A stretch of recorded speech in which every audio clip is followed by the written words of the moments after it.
In this video, you'll discover why the most powerful tool for building your wealth or ensuring your misery is right between your nose and your chin.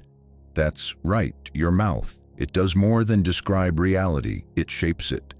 In the next few minutes, you'll learn how to wield this weapon to get rich. Your training starts now. Stick around to the end, learn, and see for yourself. Chapter number 1, The Magic Wand and the Cursed Sword. Understanding the dual nature of your mouth. Your training starts with the most fundamental lesson. You need to understand the nature of the weapon you carry. Your mouth isn't just one thing, it's two. It's both a magic wand and a cursed sword, and you decide which one you wield with every sentence you speak. There's no such thing as a neutral word. Every syllable you utter is an act of creation or destruction, a spell for wealth or a curse for poverty. Florence Scovel Shinn was one of the first to warn us about this terrifying duality. She said, "By your words you will be justified, and by your words you will be condemned." She wasn't talking about some divine judgment in the afterlife. She meant the immediate judgment that happens right here, right now, in your financial life. Your words either justify you with abundance when used correctly or condemn you to scarcity when used ignorantly. Think of your mouth as a portal, a two-way gateway between the invisible world of ideas and the visible world of reality. The magic wand, when you use words of faith, gratitude, and possibility, I am a money magnet. My supply is infinite. A door has opened for me now. You're wielding your mouth like a magic wand. You're pulling the invisible substance of abundance through the portal and giving it visible form in your life. You're commanding the angels, the unseen forces, to work in your favor. The cursed sword, when you use words of doubt, fear, or complaint, I never have enough money. Everything's so expensive. This is impossible for me. You're wielding your mouth like a cursed sword. And the blade is pointed at you. You're pulling the invisible substance of lack and limitation through the portal, building the walls of your own financial prison. You're essentially cursing yourself. The Bible is an instruction manual for this double-edged weapon. Proverbs 18 verse 21 lays it out plain and terrifying. Death and life are in the power of the tongue, and those who love it will eat its fruit. It doesn't say happiness and sadness. It says death and life. That's ultimate power. If you love to talk, and we all do, you'll inevitably eat the fruit of what you say. The question isn't whether you'll reap, it's what you're planting with your words. If you're ready to start planting life, drop a like to wield the magic wand. Consider the creation story in Genesis. How did God create the universe? With spreadsheets? With hard labor? No. The text repeats over and over. And God said, "Let there be light," and there was light. And God said, "Let there be an expanse." Creation was a verbal command. And since you were created in God's image and likeness, you were given the same tool, the same creation technology. Your mouth is your personal Genesis. Are you saying, "Let there be light," over your finances, or "Let there be darkness"? How do you know which tool you're using? Listen to yourself like a stranger. Record yourself talking about money for 10 minutes, then listen. You'd be shocked. You'd hear the cursed sword in action, slashing your own financial legs. Check your go-to phrases. What are the phrases you repeat most? I'm struggling, chasing money, paying for my sins. Those are automatic curses. Feel the words' vibration. Words of power, wealth, success, joy, make you feel expansive. Words of cursing, debt, lack, difficulty, make you feel contracted. Your body knows which tool you're wielding.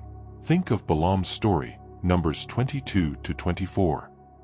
He was hired to curse the people of Israel. But every time he opened his mouth to curse, God's power forced him to speak a blessing. This reveals a deep secret. The power of blessing is inherently stronger than the power of cursing. The universe wants you to use the magic wand. You have to work hard to wield the cursed sword, and that's exactly what most of us do. Now, your first training assignment. What's the main curse you speak over yourself without realizing? I'm a mess with money. I can never save anything. Identify your sword. In the comments, declare which spell from the magic wand you'll use to replace it. For example, I'm swapping "I'm a mess" for "I'm a financial genius guided by God." Remember, the power is the same. The energy you use to say, "I'm broke," is the same energy you can use to say, "I'm prosperous." The choice of tool is yours, every moment, every sentence. In the next chapter, we'll dive into the most dangerous word in your vocabulary. If you're ready to disarm it, subscribe to the channel. Chapter number 2, the no that traps you in poverty. How unconscious denial cancels your wealth decrees. You've grasped the power of your mouth. You've decided to wield the magic wand. You look in the mirror and declare with all your might, "I am a money magnet." You feel the power, the vibration. But minutes later, staring at a bill, you sigh and say, "I don't have the money to pay this." Boom. You just canceled your own spell. You built a golden castle with one decree and tore it down with a single word, "No." Florence Scovel Shinn warned that the subconscious is a powerful but literal servant.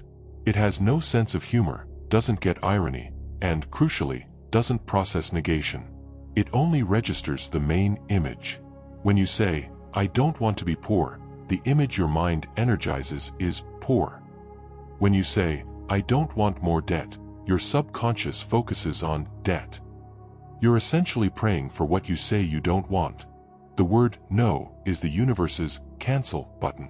It's the word that traps you in poverty because, by using it, you're constantly directing your creative energy toward what you want to avoid. And whatever you focus on expands. The law never fails. If you focus on the absence of debt, you attract more situations that make you think about debt. It's a deadly linguistic trap. The Bible, in its original language, gives us clues about this. The famous instruction in Joel 3 verse 10 says, "Let the weak say, I am strong." It doesn't say, "Let the weak say, I am not weak." The divine instruction is to affirm what you want to be, not to deny what you are. Denying your weakness still keeps weak at the center of your decree. Affirming your strength removes weakness from the equation entirely. If you're ready to banish no from your wealth vocabulary, drop a like to break that chain. Think of a GPS. If you're in a cold city and tell the GPS, "I don't want to go to a cold place," it freezes. It doesn't know where to take you. But if you say, "Take me to the nearest beach," it has a clear direction. Your mouth is the GPS of your life. Stop telling the universe where you don't want to go. Give it the exact address of your abundant destination. How to eliminate the sabotaging no. The positive substitution technique. Whenever you catch yourself saying or thinking a phrase with no, stop. Ask yourself, what do I want instead? Instead of, "I don't want to be sick," say, "I am perfect health." Instead of, "I don't want to worry about money anymore," say, "I live in a state of financial peace and security." Instead of, "I can't stand my boss anymore," say, "I am divinely guided to my perfect position, with the perfect boss and perfect salary." Talk about problems in the past tense. If you must mention a negative condition, speak of it as something already resolved. Florence Scovel Shinn taught to say, "It appeared that debt existed, but now the law of grace has dissolved it, and my supply is infinite." You put the problem in the past and the solution in the present. Set a no alarm. Ask a trusted friend or family member to call you out every time you use a negative no phrase. "Whoa, you used no again." Awareness is the first step to change. Consider the story of Zechariah, John the Baptist's father, Luke 1. When the angel Gabriel announces that his elderly wife would have a son, Zechariah responds with negation and doubt. How can I be sure of this? He focused on the no of possibility. The result: the angel struck him mute. His mouth, the tool of negation, was temporarily disabled to prevent his doubt from canceling the miracle already in motion. Sometimes, the universe has to silence us to protect us from ourselves. Now, your deprogramming assignment. What's the no phrase you use most about your financial life? I don't earn enough. I don't know how to make more money. Identify it. In the comments, write your new affirmation, your new positive instruction for the universe's GPS. For example, I'm swapping, I don't earn enough, for rivers of money flow to me now from expected and unexpected sources. Remember, every no is a nail you hammer into the closed door of your prosperity. Every positive affirmation is the key you use to unlock it. The choice is yours with every word. If you're ready to learn the exact formula for a decree the universe can't ignore, subscribe to the channel. Chapter number 3, the Cannonball Decree, the 3-part formula for creating affirmations the universe cannot ignore. You've stopped canceling your spells with the word no. Excellent. But a weak affirmation, spoken without conviction, is like a blank bullet. It makes noise but doesn't hit the target. To get rich with your mouth, you need decrees with weight, speed, and impact. You need a Cannonball Decree. Florence Scovel Shinn, like a general on the battlefield of life, taught us the formula for crafting this high-powered ammunition. It's not just what you say, it's how you build it. A Cannonball Decree has 3 essential parts. Miss one, and it fails. Part 1, the ignition charge, divine identity, I am. Any decree starting with, I wish I had, or, I want to be, is a misfire. It affirms lack. The most powerful ignition charge in the universe is 2 words, I am. When you say, I am, you're not expressing a desire, you're stating a divine fact. You're aligning with the name of God revealed to Moses at the burning bush. You're claiming your identity as an expression of the Creator. I am prosperous, I am wealthy, I am abundance personified. The I am is the trigger. It tells the universe that what follows isn't a suggestion, it's a command. Part 2, the gunpowder, feeling, the emotion of the thing fulfilled. An affirmation spoken mechanically, without feeling, is an unloaded weapon. The gunpowder that propels the decree toward manifestation is emotion. Florence Scovel Shinn said faith is the feeling. You must feel the truth of your affirmation before it manifests. When you say, I am rich, pause and evoke the feeling of being rich. How would you feel? Relieved, secure, generous, joyful. Let that feeling flood your body. It's the vibration of that emotion that magnetizes and attracts the corresponding circumstances. The words aim at the target, the feeling fires the shot. Part 3, the timer, present tense, now. The subconscious and the universe don't recognize the future. Tomorrow is an illusion that never arrives. If you say, I will be rich, your wealth stays forever in the future, one step ahead of you. You must bring your decree into the only time that exists. Now. You seal your affirmation with the power of the present tense. I am divinely supplied. Now. My wallet is full of money. Now. The word now locks the decree in place. It tells your subconscious servant that the order isn't to be scheduled, it's to be executed immediately. The Bible is full of cannonball decrees. In Psalm 23, David doesn't say, I hope the Lord is my shepherd. He decrees, the Lord is my shepherd. Part 1, identity. He continues, I shall not want, evoking a feeling of total security. Part 2, feeling. And he speaks in the present tense, as a done deal. Part 3, now. If you're ready to load your cannon, drop a like to prepare your first round of ammunition. How to build and fire your Cannonball Decree. Write your formula. Grab a piece of paper and write, I am plus your desire as a present fact, plus now. Example, I am the owner of my perfect home now. Feel the explosion. Close your eyes. Repeat the decree out loud. Now, ignore the words and focus on the feeling. What's it like to be in your new home? Feel the smell, the texture of the walls, the joy. Hold that feeling for 17 seconds or more. Fire and release. After feeling the emotion, let it go. Move on to something else. Trust that the cannonball has been fired and is on its way to the target. Checking every 5 minutes to see if it's arrived will only throw it off course. Consider the story of the woman with the issue of blood, Mark 5. She didn't say, I hope the master heals me. She crafted an internal cannonball decree. If I just touch his clothes, I will be healed. Parts 1 and 3, a present fact in her mind. She moved with the feeling of certainty. Part 2, feeling. The result. Jesus felt the impact of her decree. He said, I felt power go out from me. Her cannonball drained the energy needed for an instant healing. Now, your artillery assignment. Using the 3-part formula, what's your first cannonball decree? Build it carefully. And in the comments, if you feel ready, fire it into the world. Write your full decree. Example: I am perfectly happy and prosperous now. Remember, your mouth can be a toy gun firing blanks or a long-range cannon. The choice lies in the formula you use. If you're ready to learn how to handle the poison that can sabotage even your best decrees, subscribe to the channel. Chapter number 4, The Plague of Complaining. How murmuring about lack of money poisons the soil of your abundance. You've fired your cannonball decree. I am rich now. The golden seed is planted in the fertile soil of the universe. But the next day, at the grocery store, you see a product's price and mutter to yourself or someone nearby, "Wow, everything's so expensive. Money's never enough." Careful. You just unleashed a plague on your own crop. You just sprayed poison on the soil of your abundance. Florence Scovel Shinn was relentless about this. She taught that complaining, grumbling about lack, is one of the most destructive acts you can commit against yourself. Why?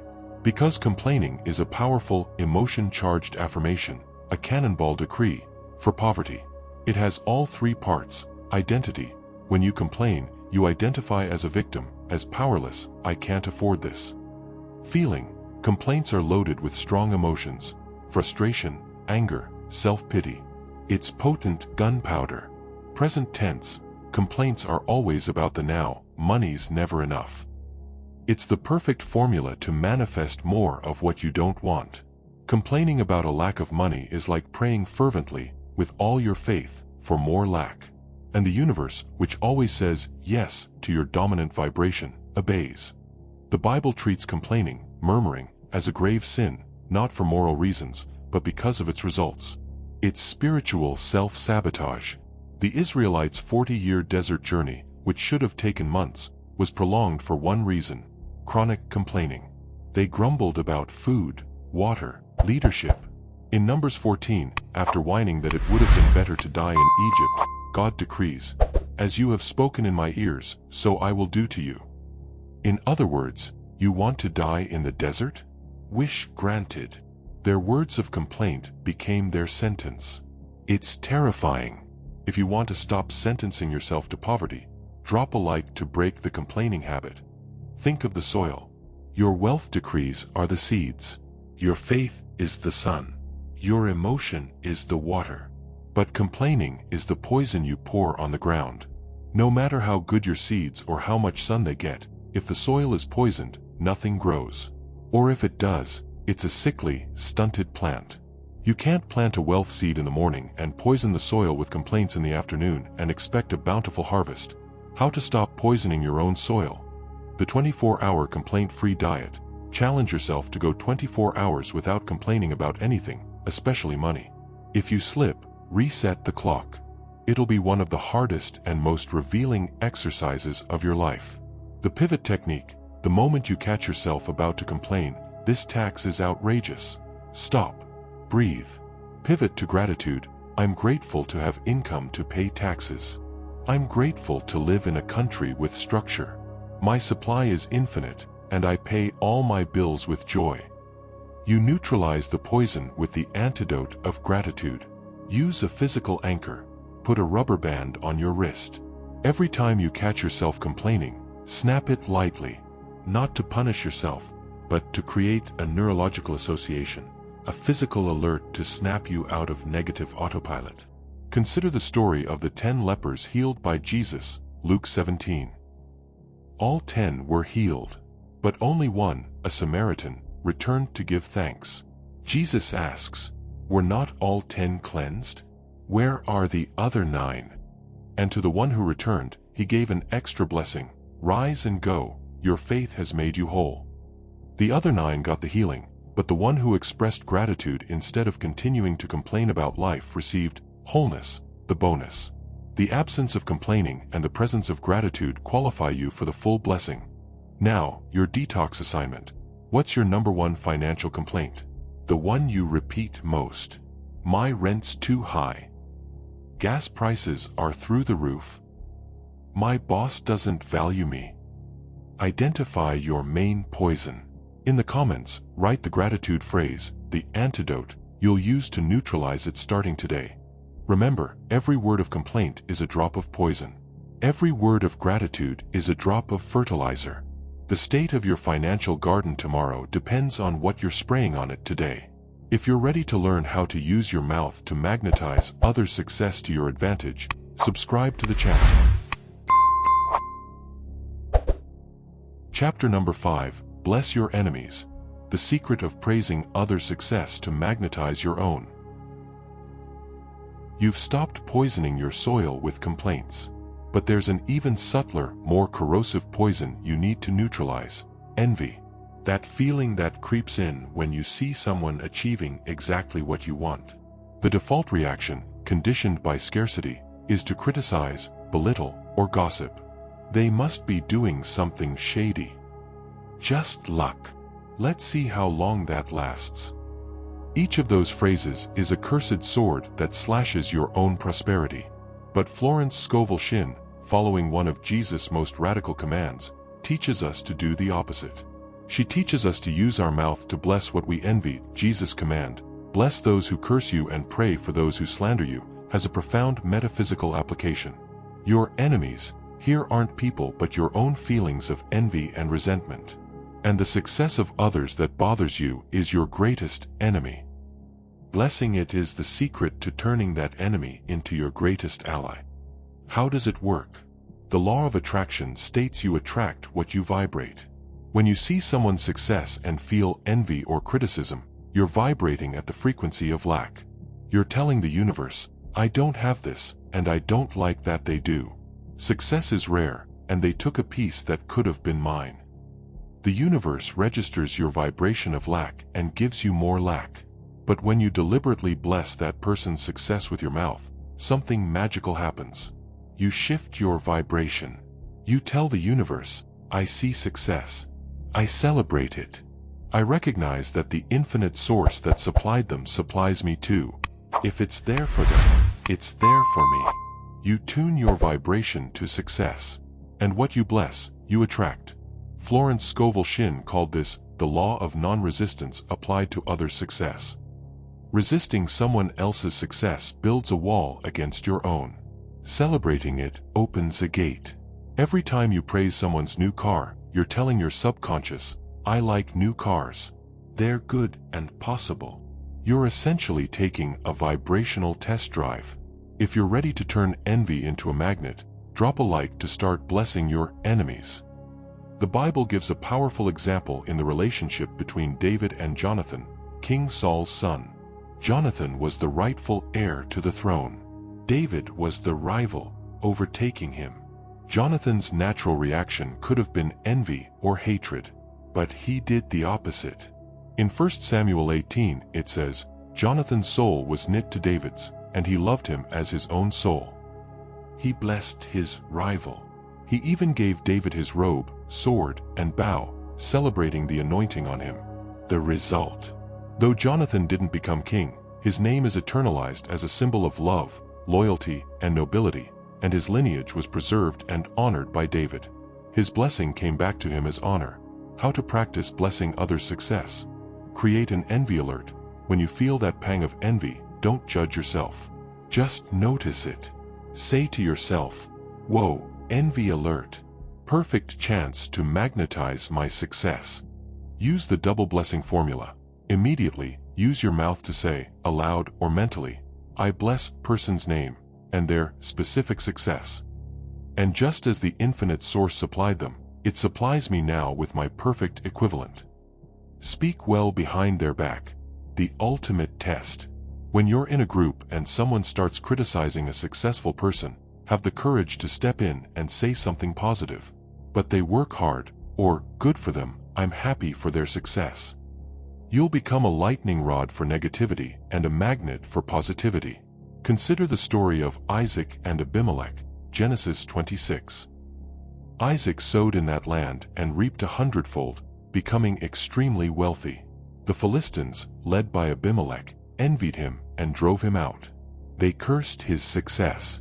Years later, a famine hit their land, and Abimelech had to humbly approach Isaac and say, "We have seen that the Lord is with you." He was forced to bless the man he once envied to make an alliance and survive. Don't wait for necessity to force you, bless voluntarily. Now, your magnetism assignment. Think of a specific person whose success bothers you a little. Identify them. In the comments, without naming them, write your blessing. For example, I bless my colleague's professional success. The same door that opened for them opens for me now. Remember, the universe is a giant mirror. Criticizing others' success is like spitting at the mirror and expecting the other side to get dirty. Blessing their success is like blowing a kiss to the mirror. The kiss always comes back to you. If you're ready to learn the power of staying silent, subscribe to the channel. Chapter number 6. Golden Silence. When the most powerful prayer is to keep your mouth shut after the decree. You've fired your Cannonball Decree. You've fertilized the soil with gratitude. You've magnetized the field by blessing others' success. The order has been given. The seed has been planted. Now comes the hardest part of the training, keeping your mouth shut. This is the golden silence, the sacred gestation period between your decree and its manifestation. And your verbal interference during this time can cause a spiritual miscarriage. Florence Scovel Shinn was adamant about this. She said that after making your affirmation of faith, you must not disturb the lens. Talking about your desire, especially with doubt or anxiety, is like a photographer who, after focusing for the perfect shot, keeps shaking the camera. The picture comes out blurry. Talking about the problem, asking how it will happen, or complaining about the delay, all of this is digging up the seed to check if it's growing. And digging up the seed is the surest way to kill it. Why is silence so powerful? It demonstrates true faith. Talking about the problem after decreeing the solution sends a clear signal to the universe that you didn't believe your own decree. Silence, on the other hand, is proof of your trust. It's the calm of someone who ordered at a 5-star restaurant and knows, without a doubt, the dish is being prepared in the kitchen. You don't barge into the kitchen every 2 minutes to check if the chef is working. It protects the seed from others' negativity. When you share your big dreams and decrees with people still operating on the frequency of scarcity, you're exposing your freshly planted seed to a frost of doubt. Their words, "Are you crazy? That's impossible," can create resistant energy that your decree has to overcome. Silence shields your dream in the womb of your consciousness until it's strong enough to be born into the material world. The Bible is full of examples where silence was a divine instruction for manifestation. During the conquest of Jericho, Joshua 6, God's order to the people wasn't to shout or fight for 6 days. It was to march in silence. They could only shout on the 7th day, after the silent gestation period. Their silence, an act of obedience and contained faith, built the energy needed to topple the walls with one final shout. If you're ready to practice the powerful silence of faith, drop a like to seal your decree. Think of the Virgin Mary. After the angel Gabriel delivered the most impossible news of all, what did she do? Luke 2 verse 19 says, "But Mary treasured up all these things, pondering them in her heart." She didn't run to her neighbors, post on social media, or question it aloud. She held the decree in the sacred silence of her heart, letting the miracle develop in peace. How to practice the golden silence? Adopt the closed door policy. After making your decree, imagine you've closed the door to a room where infinite intelligence is working on your project. Don't keep knocking to ask if it's ready. Use a standard response for doubt. When your mind or others question you about the problem, have a ready response that doesn't break the silence. Florence Scovel suggests saying, "I don't worry about that. My Heavenly Father takes care of everything." You don't discuss the problem or reveal the decree. You just affirm your trust in the process. Speak of the result, not the process. If you must speak, talk as if it's already done. Instead of, "I'm waiting for the money to show up," say, "I'm so grateful for my financial freedom." Consider Zechariah's story again. His forced silence served a critical purpose. It stopped his doubt-filled, logical old man's mouth from contaminating the miracle of Elizabeth's pregnancy. He only regained his speech when the decree was manifested, when the baby was born, and he wrote on a tablet, "His name is John." He could only speak to confirm the miracle, not to question it. Now, your trust assignment. Think of your biggest decree, the one you most want to see come true. Make a conscious decision. Who have you been sharing this dream with that you maybe shouldn't? Who are the frost sources in your life? In the comments, without naming names, simply declare, "My dream is now in the golden silence." Remember, your mouth has an on-off switch. Knowing when to speak is power. Knowing when to stay silent is wisdom. And wisdom is the fastest path to wealth. If you're ready to learn how to speak like someone who's already rich, subscribe to the channel. Chapter number 7, the language of already received, speaking like an heir, not a claimant. You've made your decree. You've embraced the golden silence. Now, how do you speak in your daily life? Most people, even those who practice affirmations, spend the rest of their day talking like spiritual beggars. Their prayers are pleas. Their conversations are hopes. I hope I get that job. I hope the money shows up. I'm asking God for a solution. That's the language of a supplicant, someone standing outside, knocking on the door. But you're no longer outside. Florence Scovel Shinn teaches that once you understand the law, you must radically change how you speak. You need to adopt the language of the already received. You need to speak like an heir. What's the difference? The supplicant begs. The heir gives thanks. The supplicant hopes. The heir knows. The supplicant wishes. The heir possesses. Speaking like an heir isn't arrogance, it's awareness of your true identity. An heir doesn't beg their father for allowance.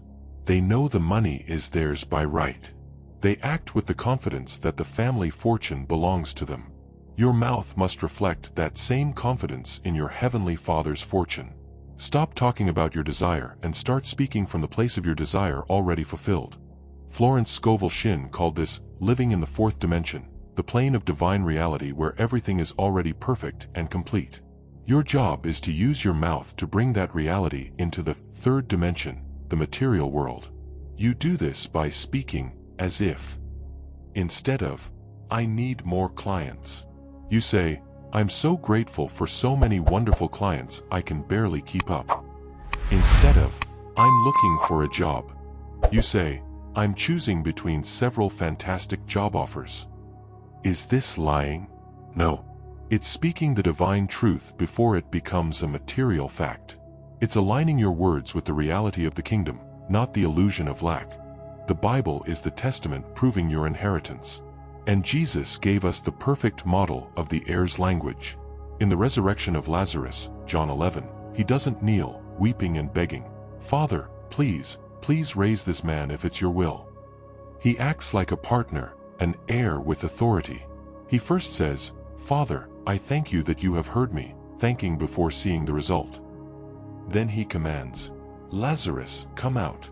It's the language of certainty, anticipatory gratitude, and authority. If you're ready to speak like an heir, drop a like to claim your inheritance. How to adopt the language of the already received. Upgrade your vocabulary. Replace low vibration words with air-level words. Swap if for when. When my money arrives, instead of if. Swap hope for no. I know the solution is here, instead of I hope.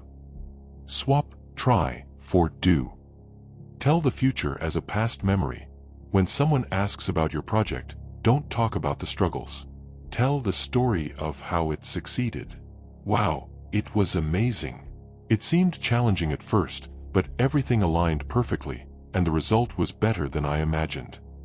You're rehearsing victory with your mouth.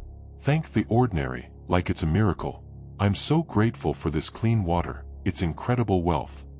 I'm so grateful for my warm bed, it's divine luxury. This trains you to recognize the abundance already present and speak from it. Consider the story of the prodigal son, Luke 15. When he returns home, he comes with a supplicant speech. "Father, I have sinned. I am no longer worthy to be called your son. Make me like one of your hired servants." He was ready to beg for a low-level job, but the father cuts him off. He doesn't let the son finish his unworthy speech. Instead, the father speaks the language of the air. "Bring the best robe and put it on him. Put a ring on his finger and sandals on his feet. Let's eat and celebrate." The father saw the heir, even when the son saw himself as a servant. God sees you as an heir. You need to start seeing and speaking like one now. Your heir assignment. Think of a goal you have. Rewrite it, not as a request, but as gratitude for something already received. For example, if you want a car, don't say, "I want a car." In the comments, write in the language of the already received. Example, "I'm immensely grateful for my new, safe, reliable car. It takes me to wonderful places in total comfort." Remember, a supplicant gets scraps. An heir gets the kingdom. Your mouth is your birth certificate. Use it to prove who you really are. If you're ready to clear the final barriers keeping you from living this truth, subscribe to the channel. Affirmicos Positivus. Chapter number 8, Deprogramming the Echo of Scarcity. How to neutralize the words of poverty you heard as a child. You're decreeing like a king. You're speaking like an heir. But suddenly, when you're about to close a big deal or receive a large sum, an inner voice sabotages everything. An irrational fear. A feeling that this isn't for you. That's not you. That's the echo of poverty words you heard in childhood, etched onto the vinyl of your subconscious when you were just a kid with no critical filter. Florence Scovel Shinn knew the subconscious is like a recorder. It captures everything, especially words spoken with strong emotion by authority figures like parents. Phrases said without malice, like, "Money doesn't grow on trees." "We have to work hard and sweat for every penny." "Rich people don't go to heaven." "Turn off the light. Do you think I own the electric company?" These words weren't just heard. They were installed. They became the operating system of your financial reality. Now, even if you install the software of wealth with your decrees, the old operating system keeps running in the background, causing conflicts, crashes, and the blue screen of financial failure. You can't just ignore these echoes. You must, with your adult mouth, neutralize and reprogram them.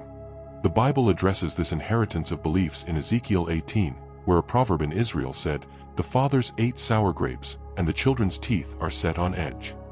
People believed they were trapped by their parents' mistakes. But God, through the prophet, breaks this verbal curse. You will no longer have reason to use this proverb, "The soul that sins shall die."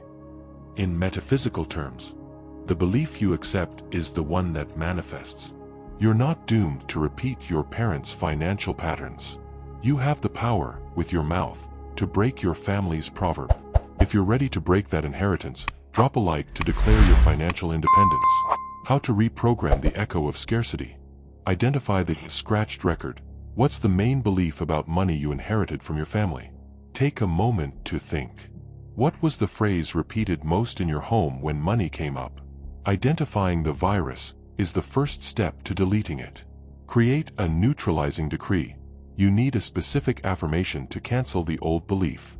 If the belief was, "Money is dirty," your decree might be, "Money is a clean, divine energy. I use it for good, and it blesses me abundantly." If it was, "Money is hard to come by," your decree is, "Money flows to me easily through the law of grace." The verbal forgiveness ritual. The people who installed these beliefs didn't mean harm. They were just repeating what they learned. To release the emotional charge of these memories, do a ritual. Say aloud, "I completely forgive person's name or my parents for all the limiting beliefs they passed on to me. They did the best they could. I now release them and free myself. I am free to create my own reality of abundance." Consider the story of Jacob and Laban, Genesis 30-31. Jacob worked for years under his father-in-law Laban's scarcity system, who constantly changed his wages. He was trapped in Laban's echo. One day, God gave him an instruction to create his own wealth by separating the speckled and spotted sheep. Jacob used his knowledge, the genetics of the time, and faith to create a system that favored him. He stopped playing Laban's game and created his own. He broke the pattern. And when Laban pursued him, God protected Jacob, telling Laban in a dream, "Be careful not to say anything to Jacob, either good or bad." God silenced the mouth of the scarcity programmer. Now, your reprogramming assignment. What was the main lie, the primary poverty word you heard in childhood? Money is the root of all evil. We weren't born with a silver spoon. Identify it. In the comments, if you feel comfortable, share your neutralizing decree. For example, I neutralize the belief that money doesn't bring happiness with the truth that money, as an expression of God, amplifies my happiness and my ability to bless. Remember, you can't build a skyscraper on a cracked foundation. Those old beliefs are the cracks. Use your adult mouth, with the authority you have today, to seal those cracks with the truth of infinite abundance. If you're ready to learn how to use your mouth to bless even the universe, subscribe to the channel. Chapter number 9, Divine Gossip, the power of speaking well of life and God behind someone's back. You already know that gossiping about others' misfortunes is poison. You know that complaining about life is shooting yourself in the foot. But what if I told you there's a kind of gossip that can make you rich? A gossip the universe loves to hear, one that puts you at the top of its promotion list? Welcome to the art of divine gossip. What is it? It's the act of speaking well of life, of God, of the universe, behind their backs. It's spreading rumors of abundance. It's being the journalist of good news. Florence Scovel Shinn taught that we must be witnesses to the law. Being a witness isn't passive, it's verbal. It's using your mouth to tell the success stories of your majority shareholder, God. Most people do the opposite. They gather to gossip about how tough life is, how God forgot them, how the universe is cruel. They spread the bad reputation of life. And life, hearing this gossip, gives them more reasons to keep bad-mouthing it. But when you start practicing divine gossip, you flip the game in a spectacular way. How does divine gossip work? You become a spokesperson for abundance. When someone complains about traffic, you say, "Wow, for me it was the opposite. Every light was green. Life was really good to me today." You spread rumors of future blessings. "I have a feeling something amazing is about to happen in your life. I heard prosperity's got its eye on you." You defend God's honor. When someone says, "God doesn't hear me," you respond with a smile. "That's odd, he's my best business partner. Maybe the line was busy. Try again." He always picks up. By doing this, you're using your mouth to create a collective energy of positivity. You align so deeply with the frequency of solutions and abundance that the universe has no choice but to use you as its main channel for miracles. You become creation's employee of the month. The Bible is, at its core, a giant book of divine gossip. The Psalms are the greatest example. David didn't keep God's feats to himself. He sang them, published them, turned them into hits. In Psalm 40 verse 9 he says, "I have told the glad news of deliverance in the great congregation. Behold, I have not restrained my lips, as you know, O Lord." He was gossiping about God's goodness to everyone. He was the ultimate influencer of divinity. If you want to become an influencer of abundance, drop a like to start spreading the good news. How to become a master of divine gossip. Start the day with a positive headline. Each morning, identify 1 or 2 small blessings you've already received. Your mission for the day is to find a chance to leak this good news in conversation. Create the Good Rumor Club. Find 1 or 2 friends who understand this law. Start a WhatsApp group where the only rule is to share the day's divine gossip. Guys, you won't believe the synchronicity that just happened to me. This creates a powerful vortex of manifesting energy. Be a blessing detective in others' lives. Instead of looking for flaws, actively seek out small victories in the lives of those around you and use your mouth to amplify them. I noticed how well you handled that situation. Divine wisdom was really with you. Consider the Samaritan woman at the well, John 4. After her transformative encounter with Jesus, what does she do? She drops her water jar, runs to the city, and becomes the ultimate divine gossiper. She tells everyone, "Come, see a man who told me everything I ever did. Could this be the Messiah?" Her gossip was so contagious that the whole city went to see Jesus. She used her mouth to spread the news of a living water source, and in doing so, she brought salvation to her entire community and immortalized herself in history. Now, your divine journalism assignment. Think of one small good thing, a tiny blessing, that happened to you today or this week. It can be anything.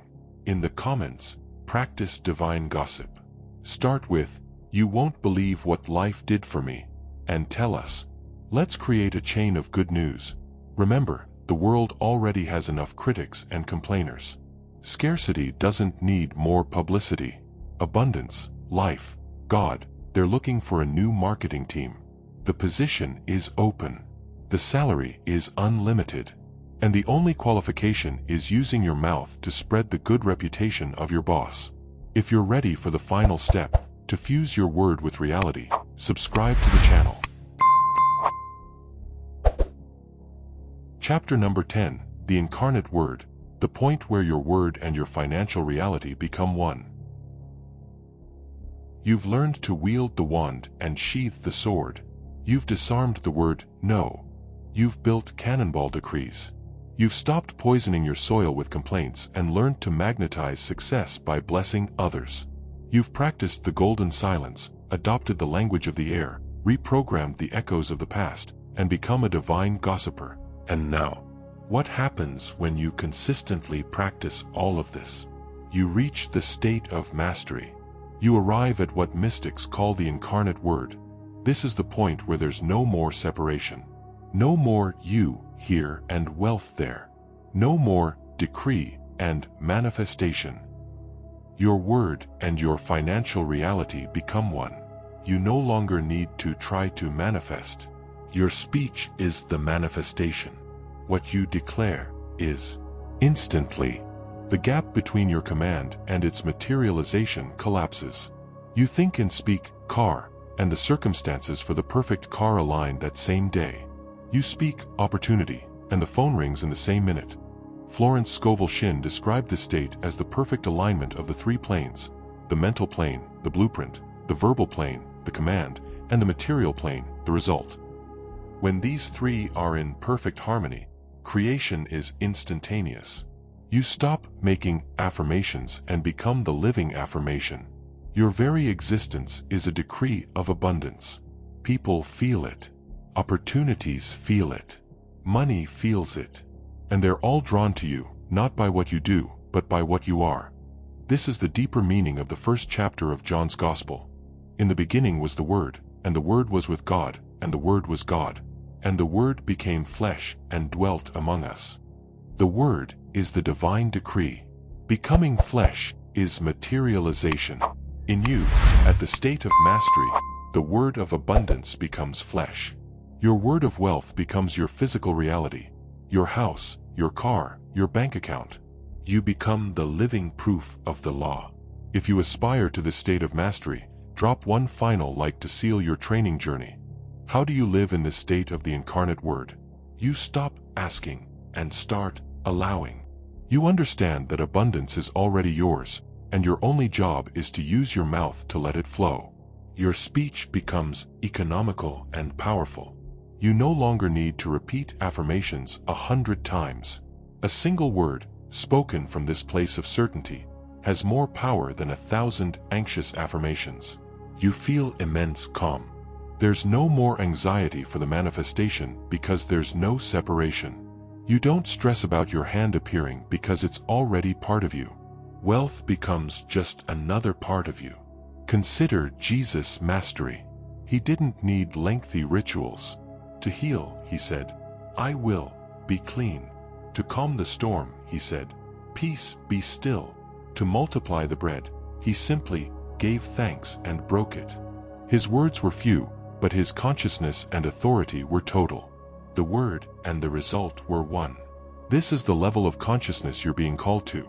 And here's the final, most terrifying secret of all. You're already in this state. You're already a master of the incarnate word. The question was never whether your word becomes flesh. The question is, which word have you been incarnating? If your reality is debt, it's because you've been a master at decreeing and incarnating the word debt. If your reality is struggle, it's because you've been a master at incarnating the word struggle. The power has always been yours. This training didn't give you the power, it just taught you to use it to create heaven instead of hell. Now, your final assignment: look at your life. Look at your financial reality now. And complete this sentence in the comments. Until today, my mouth has been a master at incarnating the word, your old reality. From now on, it will be the master at incarnating the word abundance. This is your diploma. This is your rite of passage. You no longer need the training. The weapon is yours. You know the manual. You know how to aim, load, fire, and when to stay silent. The battlefield of life is before you. But now, it's no longer a battle. It's a playground. It's an art studio. And your mouth is the brush. Go and create your masterpiece. Until the next video.